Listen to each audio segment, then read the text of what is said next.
Thanks for joining us at Tantrum House Studio 3. Today we are doing our favorite games of the month for January 2023.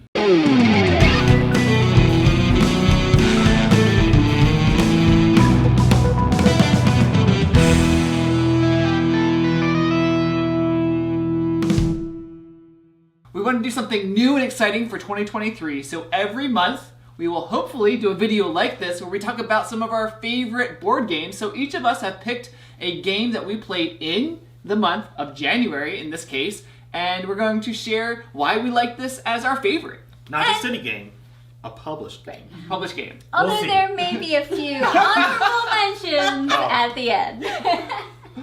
Alright, so are we going to have Will start us Will off? starts us I'm off. happy to start us off. So this month I had the opportunity to play the new The Shivers game from Pop Fiction Games. This is essentially a nicely packed roleplay game. It was on my anticipated list, which is cool. It was anticipated because the art in this game looks very cool. The game features a pop-up book that sets the stage for each room that you're going to visit in the scenario. The coolest part about that is, in addition to it being a three-dimensional play space, it also has an insert card for your scenario. So you get to see different things, like in the picture frame and in the cabinet that you open, and in the fireplace and in the bookshelf. And I am not a huge RPG player by any stretch of the imagination. Partially because I'm not a fan of like super wide open worlds. I like games like, what is Thunderworks' game? Roleplayer Adventures. Adventures, yeah, where you like have a very specific scenario, you know what the terrain options are, all those things. This does a great job of building that out for you because you insert the card. On the front side, everybody can see the art. On the back side, there are windows for the GM to know, like, oh, if they ask to see what's in the bookshelf, this is what you read to them. If they, like, these are the goals that you're trying to achieve throughout the course of the game. And then there's some really nifty dice that you get to roll, and the GM assigns those dice based on the player's character abilities. So if the big, strong dad guy says, I want to try to push the bookshelf, well, you give him the nice, easy green die, which has a higher success rate. Okay. Then if the little tiny girl character says, I want to pick up this giant boulder, you give her the red die. So it's all kind of nicely spelled out for you. Okay. I think we're going to be doing a playthrough of this coming very soon. Next month. So you can check it out. I super enjoyed playing The Shivers with the family. So the game I enjoyed, I don't actually have it with me, I believe it's at Jonah's house, is Great Western Trail Argentina. And this is the first time I had ever been introduced to any of the Great Western Trail games. Okay. The first one had a couple editions, and then this new version. I didn't like that it was called a deck builder, even though it's... Is it more hand management? Try to trick you. Yeah, I would say you're only adding a few cards to your deck over the whole game. Okay. So you're sort of, we're going to the game thinking one thing, but the game is something, okay, that's okay though. But that's okay. Yeah. I enjoyed the gameplay. It did take us quite a bit of time because we were trying to learn. It was our first game, the one that I played with Jonah and Chantel. And I liked that the map that you're following, you have to keep pressing forward, and there are some forks in the road that will kind of diverge back to themselves, and depending on where you place your tiles along the path will affect everybody else, and you can go there and get a specific bonus, and other people get charged for going past your tiles. So you can be strategic of, oh, I'd really like to take this action, but I want to do it later in the game because I want to build up this resource first.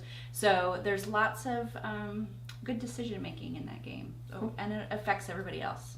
Cool. Mine is Dune Imperium. You gotta play it. Couple years later, huh? Couple years later, that's all right. Played in August. January. I've heard a lot about this game. Melissa and I have played Lost Ruins of Arnak, and a lot of people have said, oh, Dune's sort of similar to and there's been a lot of comparisons between the two. I would say there are some comparisons between the totally different games, though. I really did enjoy my play. There is some hand management things going on in the game. You're going up different tracks, which I enjoy. There is, at the end of every round, some battle that's going on. Yeah, some, I guess, area control in a way. As you're battling the different factions, there's some asymmetric player powers, which I loved. The one I played was the smuggler that got you more coins. So that's like sort of the track I went to right away. and got those, which really did help me. There's lots of different tracks. I would say I might like Lost Ruins a little bit more. So I also played this with Kevin, and I definitely am in the Lost Ruins camp. And that's probably because I like less player interaction. And Lost Ruins of Arnak, I mean, yes, you're battling for spots, and there's a little bit of a race up the research track, but it's not like, this was like area control everywhere. Yeah, I'm that's like, true. So I like Lost Ruins better. No, but I did enjoy my play of Dune. I've heard there's a couple expansions out. Yeah. So I haven't played those either, but I did very much enjoy this. It was on like my top 10 maybe like 2 years ago. I know. Well, I finally got to play Yeah, it. but it's a good game. Yeah. Dune from Legendary and Direwolf. All right, so mine's on the other end of the spectrum because it is brand new and just came out, and this is Hickory Dickory from Plaid Hat Games, and it is very whimsical, and you have the mice on the clock, and Cuckoo, and Itsy Bitsy Spider, and you would think it would be this like family weight easy game, but it's a strategy game. It's an hour to 2 hours. It plays 1 to 4 players. Yeah, definitely. The more players is definitely going to be on that longer time scale. So I mean, it's not like super heavy, but it's definitely, I would put it in the medium weight category. It's not something you're pulling out with your elementary age kids. But the cool thing, the gimmick in it is there's a clock hand that is going around the clock, and you have little mice meeples that can jump onto the clock hand and ride around to different action places. So you're jumping on and off of the clock to try to take different actions. You're collecting tiles with your mice that you're then delivering to get points, and you're trying to get certain combinations to get lots of points and complete goals. Totally up Melissa's alley. So, and each, you have 4 different mice, and each have like a different power. So you're thinking about where you're trying to get your mice and what actions, and if you can get them on the same number on the clock, then they can trade tiles, which is really important. So Hickory Dickory, enjoyed this one. It's fun. Not as easy as the cutesy little box. But I think show. that does add to the fun experience that you have in the game as you place those little very different tactile as you're moving. And around every the clock. mouse in your group is a different like kind of mouse. One, they have different powers and things, which is also adds to the enjoyability of the game. All right, that is Hickory Dickory from Plaid Hat Games. The game that I played was, and that I really enjoyed, that is published, Call to Adventure Epic Origins.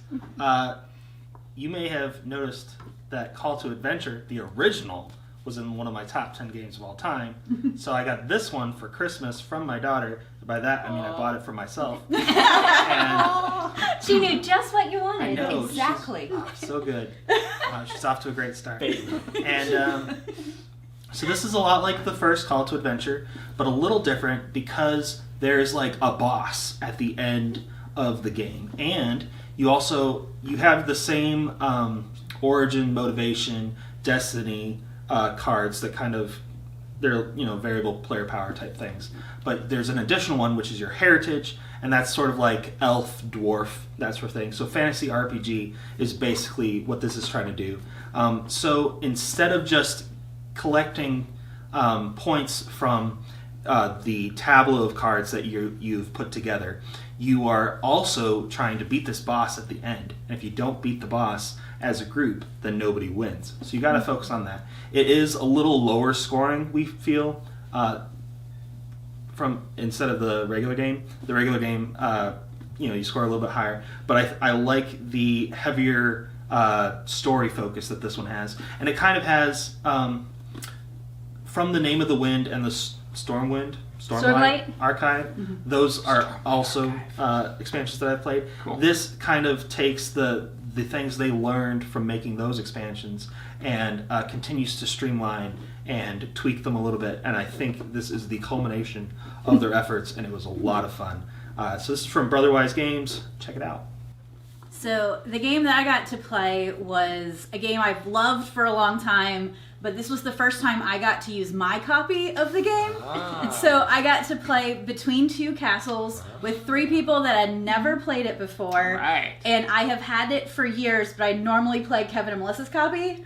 So Charlie didn't even know we owned a copy of the game. So it was amazing to get to play. I'd call it a semi-cooperative tile-laying game in the same theme of Castles of Mad King Ludwig, which is my all-time absolute favorite game. But you have a stack of tiles, and you are placing one in the castle to your right and the castle to your left, which you are sharing with the players on either side of you. So there are 2 people building one castle. At the end of the game, whichever castle scores the lowest, that is your score for the game.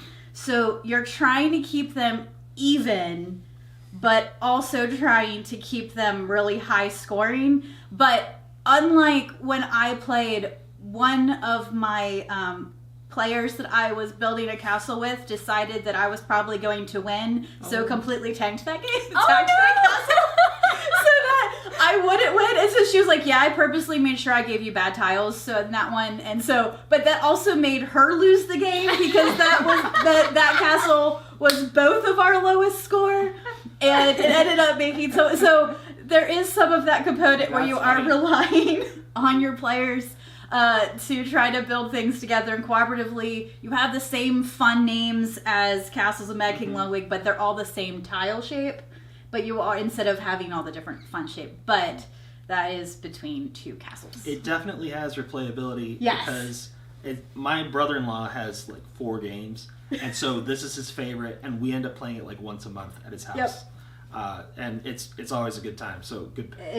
Absolutely. We do have some honorable mentions that haven't been published yet, but you can still do something about them. So I want to mention 2 games that are currently on crowdfunding that we have played. Run the first one there, Will. And the first one is The Search for Lost Species by Renegade Game Studios. This is a standalone follow-up game to The Search for Planet X. Yeah. Deduction, we just played a playthrough of it on our channel, so you can see it there.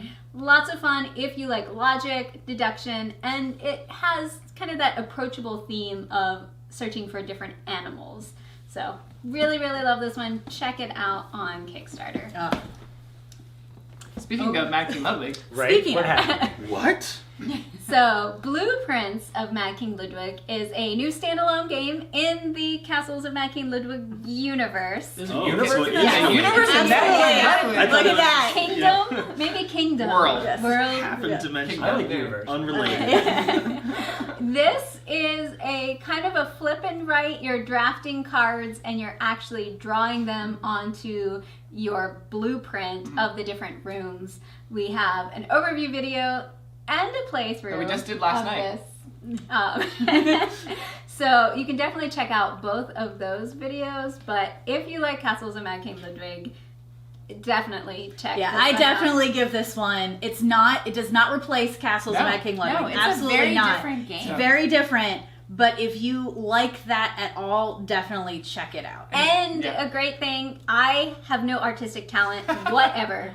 But You can trace. You can trace them because it's kind of a vellum sheet, so you can put the card underneath and trace the fun little shapes. Yeah. So that's good. If you want to hear a little bit of behind the scenes, how this actually came into being, some things that different paths they took. Did they start with cards, or was there something else they tried first? Well, you can check out our podcast, the Tantrum House Board Gaming Podcast. We should already have that. Well, it might come out really soon. Check it out on our channel, on our website, or wherever you listen to podcasts. You can definitely listen to an interview with the designer Ted Alsbach. If you saw anything in the lineup that you are interested in, make sure to give us a thumbs up on the video. We'd also love to answer any of your questions. So if you want to know more about these or how they play, let us know. We'll be happy to reply in the comments. And then, as always, thank you guys so much for liking, following along, and subscribing here at Tantrum House. Let me know what board game was your favorite in the comments below of January. Like maybe you had one that you played. That'd be great.